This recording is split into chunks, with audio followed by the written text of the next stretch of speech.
Hello guys, कैसे हैं आप सब। Welcome back to my channel ओटागो केरितो। Today we gonna talk about who is the strongest character in anime. Is it Goku, Saitama और Jin Mori. दोस्तों, ये तीनों नाम बहुत फेमस हैं, आपने ज़रूर सुने होंगे क्योंकि एनीमे इंडस्ट्री में इन तीनों का नाम तभी आता है जब स्ट्रॉन्गेस्ट कैरेक्टर्स की बात होती है। आज हम लोग एक डिटेल में बात करने वाले हैं इन सब के बारे में, एंड इन दी एंड मैं अपनी कंक्लूजन बताऊंगा कि इनमें से स्ट्रॉन्गेस्ट एनिमे कैरेक्टर कौन सा है। तो वो देखने के लिए वीडियो को एंड तक ज़रूर देखना, एंड अगर मेरे चैनल पे न्यू है तो मेरे चैनल को ज़रूर सब्सक्राइब कर लेना ताकि मैं इन फ्यूचर आपके लिए नई नई वीडियोस लाता रहूँ। So without any further delay, let's get started.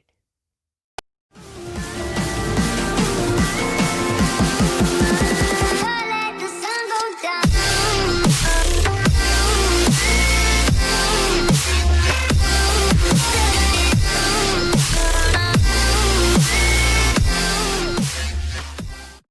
सो दोस्तों, अपनी वीडियो को कंक्लूजन देने से पहले मैं इन सब कैरेक्टर्स के बारे में डिटेल में बताने वाला हूँ। इन एक एक करके इनकी हम इनकी पावर्स के बारे में और इनकी स्ट्रेंथ के बारे में बात करेंगे, और उसके बाद एंड में हम इसका कंक्लूजन निकालेंगे।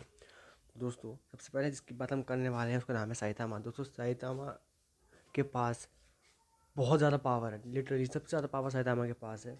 बट दोस्तों, साइतामा के पास कोई भी वर्ल्ड फाइटिंग स्किल्स नहीं है। वो सिर्फ अपने सिंपल पंचेस यूज़ करता है, simple punches, normal punches, serious punches. उसके पंचेस के अलावा दोस्तों हमको उसकी स्पीड और एगिलिटी देखने को मिली थी जब क्या बोलते हैं उसने एंट्रेंस दिया था अपना अर्थलिंग्स के अगेंस्ट। वहाँ पे उसने एक बहुत ही कमाल का एथलेटिज्म और अपनी एगिलिटी दिखाई थी। बट उसके बाद भी दोस्तों, वो अभी तक हमने कभी भी साइतामा को सीरियस फाइट में नहीं देखा है। सो अब भी हम कुछ नहीं कह सकते, बट अभी करंट सेट के हिसाब से साइतामा के पास पावर तो बहुत है, but he lacks of skills. So दोस्तों, ये तो बात हो गई साइतामा की। अब हम बात करने वाले हैं जिनमोरी की। दोस्तों, जो लोग को नहीं जानते हैं दोस्तों, वो अभी God of high school anime देख कर आओ, एंड तभी इस वीडियो को देखना, वरना आपको वीडियो समझ नहीं आएगी। दोस्तों, जिनमोरी जो है वो बहुत पावरफुल है, एंड एक रीज़न है जिसकी वजह से जिनमोरी को गोकू और साइतामा के साथ कंपेयर करा जा रहा है। हाँ जी दोस्तों, क्योंकि जिनमोरी के पास बहुत ज़्यादा पोटेंशियल एंड रॉ पावर है जो अभी तक इवॉल्व नहीं हुई है पूरी तरह एनीमे के अंदर, बट मांगा में हो चुकी है। एंड मांगा में उसकी बहुत सारी पावर्स के बारे में बताया गया है, जिसको मैं थोड़ा बहुत बताने वाला हूँ। अगर आपको स्पॉयलर्स चाहिए तो आप सुनते रहिए, वरना आप इसको पार्ट को स्किप कर सकते हैं। सो दोस्तों, सबसे पहली पावर जो जिनमोरी के पास है वो है क्लोन्स की। आप लोग जानते होंगे कि नारुतो के शैडो क्लोन्स कितने ज़्यादा पावरफुल थे। अब उसके पावर के अकॉर्डिंग जिनमोरी के जो क्लोन्स होंगे वो और भी ज़्यादा पावरफुल होंगे, जिसकी वजह से उसको बहुत ही बड़ा एडवांटेज मिलता है फाइट के अंदर। और दूसरी पावर जो है जिनमोरी के पास दोस्तों, वो है उसका मैजिकल स्टाफ, को बोलते हैं जीओई। दोस्तों, वो मैजिकल स्टाफ जिनमोरी के कमांड पे छोटा बड़ा कोई भी तरह की शेप ले सकता है, किसी भी तरह की शेप ले सकता है। एंड दोस्तों, जिनमोरी के पास एक आर्मर भी है जो लाइक बहुत ही रेयर ओकेजन पे पेनिट्रेट होता सकता है, एंड अगर पेनिट्रेट होता भी है तो दोस्तों वो अपने वेयर को हील कर देता है। दोस्तों, ये बहुत ही ज़्यादा ऑसम पावर है जो जिनमोरी के पास है। अब बात करते हैं उसकी स्किल्स की। दोस्तों, जिनमोरी की जो टाइकोंडो स्किल्स हैं वो आई थिंक गोकू को भी सरपास करती हैं, और उसके दादा को भी। अब उसके दादा ने द सिक्स को अकेले विदाउट एनी चाक्योक सिर्फ मार्शल आर्ट्स के बेसिस पे ही हरा दिया था। एंड अगर जिनमोरी की पावर उसके दादा से भी थोड़ी ज़्यादा है तो सोचो कि वो कितना ज़्यादा पावरफुल होगा अपनी मार्शल आर्ट स्किल्स के लेके। अब बात करते हैं दोस्तों उसकी ओरिजिनल अटैक्स की। उसके कुछ अपने ही ओरिजिनल अटैक्स हैं जो लाइक उसने खुद ही बनाए हैं, जैसे कि kick off the blue dragon, kick off the double dragon. And दोस्तों, आगे भी उसने बहुत सारे अटैक्स बनाए हैं मांगा के अंदर जो आपको देखने को मिलेंगे। अब बात करते हैं दोस्तों उसकी लर्निंग स्किल्स की। साइतामा एंड गोकू के कंपैरिजन दोस्तों, जिनमोरी की लर्निंग स्किल्स बहुत ही ज़्यादा हाई हैं। वो बहुत ही क्विक अडेप्टर है। उसने अपने दोस्त दाइवेई को लड़ते हुए ही कराटे सीख लिया था, जो कि उसको एक क्विक लर्नर बनाता है। दोस्तों, क्विक लर्नर जो है वो बहुत ही ज़्यादा डेंजरस होते हैं क्योंकि वो फाइट के बीच में ही इवॉल्व हो जाते हैं, जिसकी वजह से उनको बहुत ही ज़्यादा डेंजरस माना जाता है। एंड इन सब को रखा जाए दोस्तों, तो जिनमोरी सही में बहुत ही ज़्यादा स्ट्रॉन्ग कंपेटिटर बनता है साइतामा गोकू के अकॉर्डिंग। अब हम बात करने वाले हैं दोस्तों all time favourite, childhood favourite Goku के बारे में। दोस्तों, गोकू को तो आप सब जानते होंगे, बचपन से देखते आ रहे हैं। गोकू ने दोस्तों जो हार्डवर्क करा है वो हम सब जानते हैं कि कैसे एक लो क्लास सोल्जर का बेटा इतना ज़्यादा स्ट्रॉन्ग हो चुका है आज। दोस्तों, गोकू जो है उसके अंदर पोटेंशियल कूट कूट के भरा हुआ है। गोकू के पास जो स्किल्स है, सबसे पहले जो आती है दोस्तों वो है इंस्टेंट ट्रांसमिशन। दोस्तों इंस्टेंट ट्रांसमिशन की वजह से वो कहीं भी टेलीपोर्ट हो सकता है, किसी भी वर्ल्ड के किसी भी कोने में अगर वहाँ पे गया हुआ है तो वहाँ दोस्तों वहाँ टेलीपोर्ट हो सकता है।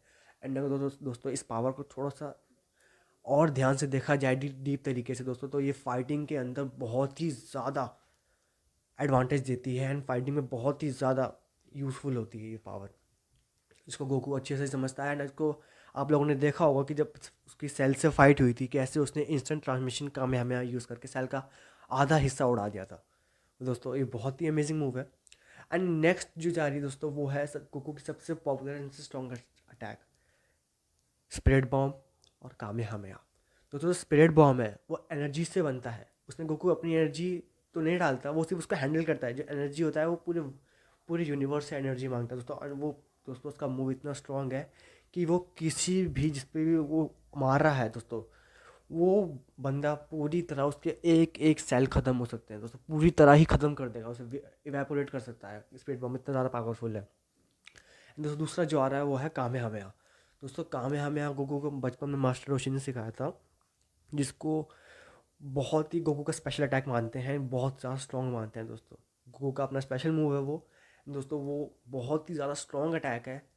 ऐसी वेव दोस्तों जो लाइक, अगर आप लोगों ने मूवी देखी होगी कूलर वाली तो आपको पता होगा कि दोस्तों गोकू ने कामेहामेहा से, सिंगल कामेहामेहा से कूलर को अर्थ से सन तक पहुंचा दिया था दोस्तों। सोचो कि कितना पावरफुल अटैक होगा जो गोकू के पास है। एंड दोस्तों इन सब के बाद भी गोकू के पास बहुत सारी ट्रांसफॉर्मेशंस भी हैं, जिनमें आता है सुपर सैयन 2, सुपर सैयन 3, फिर super Saiyan God blue. Recently देखा है दोस्तों अल्ट्रा इंस्टिंक्ट भी है, बट अभी गोकू ने उसे मास्टर नहीं किया है, तो हाँ हम उसको ध्यान से देख सकते हैं कि गोकू को अभी तक अल्ट्रा इंस्टिंक्ट नहीं मिली है। आती है स्किल्स बट अभी तक मास्टर नहीं करी है उसने। एंड दोस्तों जो मैंने आपको ट्रांसफॉर्मेशन बताई है, अगर उन सबको कायोकेन से इनटू कर दिया जाए दोस्तों, वो पावर जो ट्रांसफॉर्मेशन हैं वो बहुत टाइम्स और स्ट्रॉन्ग बन जाती हैं दोस्तों। एंड उन सब के बाद भी गोकू ने हाकाई सीख लिया है, जिसकी वजह से वो किसी को भी टच करके डिस्ट्रॉय कर सकता है, पूरा ही ख़त्म, एग्जिस्टेंस ही ख़त्म कर सकता है उसकी। इतना स्ट्रॉन्ग अटैक है हाकाई, जो कि गॉड ऑफ डिस्ट्रक्शंस के पास होता है। तो दोस्तों इन सब को अगर लगा कर रखा जाए तो गोकू बहुत ही ज़्यादा स्ट्रॉन्ग है। अब हम करते हैं बात कंक्लूजन की। कर रहे हैं तो आप सब ने सब कुछ देख लिया है। अब सबसे पहले देखते हैं दोस्तों साइतामा के पास रॉ पावर है। अगर फाइट हुई साइतामा गोकू जिनमोरी की, तो Saitama I don't think punches के अलावा कुछ कर पाएगा। स्पीड है, पंचेस है, बट दोस्तों पावर तो जिनमोरी और गोकू के पास भी बहुत है। तो अभी तक अगर हमको देखने को मिलती है साइतामा की सीरियस फाइट, तो वहाँ रिजल्ट थोड़ा चेंज हो सकता है। बट फिलहाल साइतामा अभी थोड़ा सा गोकू जिनमोरी के नीचे है। अब रही बात जिनमोरी और गोकू की, दोस्तों जिनमोरी और गोकू का बहुत ही ज़्यादा डिफरेंस बहुत कम है। लाइक गोकू जिनमोरी का डिफरेंस इतना कम है कि लाइक कोई भी जीत सकता है, बट जिनमोरी के पास अभी थोड़ा एक्सपीरियंस कम है एंड गोकू के पास ज़्यादा है। और तो और दोस्तों अभी तक जिनमोरी पूरा तरह इवॉल्व नहीं हुआ है, बट अभी इवॉल्व दोस्तों गोकू भी हो रहा है। गोकू भी इवॉल्व हो रहा है, जिनमोरी भी इवॉल्व हो रहा है, बट अभी एज अ करंट स्टेट दोस्तों जो विन है वो जाएगी सीधा गोकू के हाथ में। इसको आप लोग डिनाई कर सकते हो, मैं कोई मना नहीं कर रहा हूँ, ये मेरी अपनी पर्सनल थ्योरी है।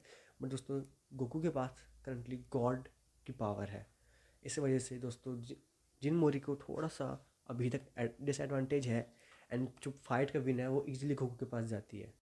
वीडियो को इस कंक्लूजन के साथ यहीं ख़त्म करते हैं। आज के लिए बस इतना ही। अगर आप लोगों को वीडियो अच्छी लगी हो दोस्तों तो वीडियो को ज़रूर लाइक कर देना। अगर मैं चैनल पे न्यू हो तो चैनल को ज़रूर सब्सक्राइब कर लेना, ताकि इन फ्यूचर में आपके लिए नई नई वीडियोस लाता रहूँ। दोस्तों अगर मेरे को चैनल को सब्सक्राइब करोगे तो मुझे मोटिवेशन मिलेगी आपके लिए नई नई वीडियोज़ बनाने की। सो मिलते हैं नेक्स्ट वीडियो में, तब तक stay home, stay safe, watch anime.